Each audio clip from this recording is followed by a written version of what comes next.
We are back here on the Lynne Hayes Freeland Show. Marimba Milliones is my guest. We're talking about the Hill District. We're like bouncing off the walls talking about the Hill District. Let me, it's not even play devil's advocate, but here's one of the things that worries me. And as I said at the beginning, as you are, I am a native of the Hill District. Let me see, my mother, my grandmother, third, fourth generation Hill District. Wow. But now that we see all of these things coming to fruition, there's always going to be that fear, that concern. Are we going to lose the Hill District? Mm-hmm. Mm-hmm. That's a big fear. Yeah, I mean, listen, this is the question, the quintessential question that drives the Hill CDC's work, right? It is our community years ago said that we want to build upon the African American cultural legacy.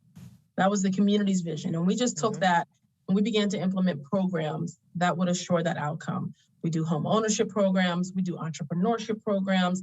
We are, buying historic buildings on the corridor and rehabbing them. We're building new buildings on the corridor. We are assuring community review of all incoming development through our development review panel, which is several organizations that have come together to really review all development to make sure it aligns with our master plan. And so I think that as a community, the Hill CDC has done its part. Mm-hmm. I think now we are at a stage where we have to have legislative action. Mm-hmm. So we need legislation that says any new development of a certain scale should have a community benefits agreement, right? Okay. Any new development that is bringing this number of housing units should have a percentage of affordability. Any new commercial development should be able to accommodate some affordable commercial space.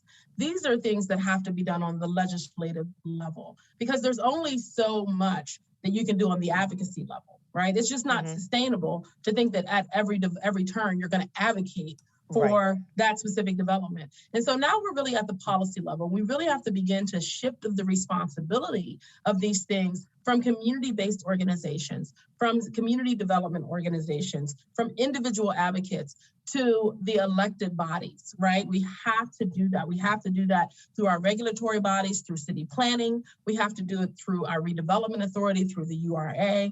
We have to do it through city council and through the mayor's office. And so it's going to be extraordinarily important for legislation to be enacted to protect all of our communities, not just the Hill District, but Homewood, communities in the West End, communities in the South. If we want Pittsburgh to be a diverse city of the future, we have to move towards legislation and to broader policy. And so that's a point that I think is very important for us as everyday citizens to really promote to our elected officials. And I think the timing on that becomes critical. And again, I'm just going to keep it at the Hill District, but you're right. This affects all Black communities.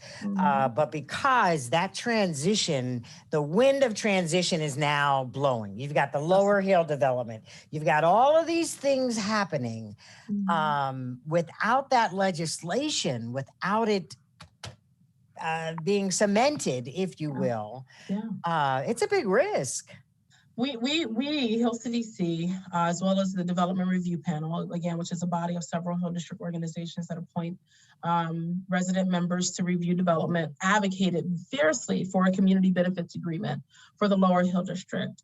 But we did not have the level of support necessary through the redevelopment authority, through council, at the city level. And I think that this is really important that we may have gotten a couple of things that were unusual, but it's time for us to really cast a new vision for what progressive policy looks like. We really do not have any more time to waste. And so when it comes to developments of the Lower Hill District, which is a $1.5 billion development, absolutely, there should be clear economic return besides the return that a community-based organization secured, which is the $50 million or $40 million loan that you hear about at every turn. Like we secured that years ago. Whoever developed on that site was going to have to do it. We're going to have to do it, right? Then we're going to have to do it, right? The question is, what else? What else? What else are we going to do? Right. And so we've got to shift from only reinvesting tax dollars to the public. I mean, it's our money anyway, it's tax dollars, right? To what is the private investment for the private reward? And I think that is one of the most critical moments of our time relative to development. And affordable housing, we are at a crisis level in this country. And we must attack that on a local basis. That has to be addressed on a city by city basis. I mean, of course, you want to see federal policy, but we can do more on the local level to assure that residents are protected. So we're doing our part. Everyone has to pitch in.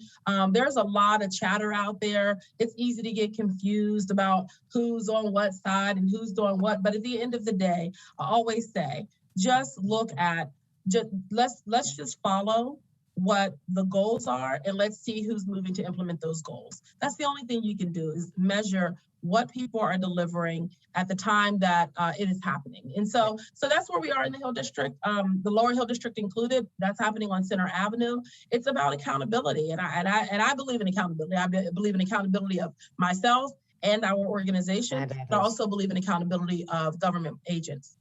Now, you have a website. We only have about a minute left. You have a website where folks can go and they can see all of this. They can find out about the cafe carousel and everything. Yes. Tell us the website again. Yes, hilldistrict.org. You can also follow us on all of the social media platforms at My Hill District. All right. And here's the other reality. This is going to be ongoing. Yeah. So you can't stay away so long. Absolutely. I will not. I always love coming on a regular to keep us up to date. All right, awesome. Marimba Milliones, thanks for joining us today. These are exciting times, and we appreciate you and all you do. Thank you, Lynn. I appreciate you. All right, I'll be back with some closing thoughts. Don't go away.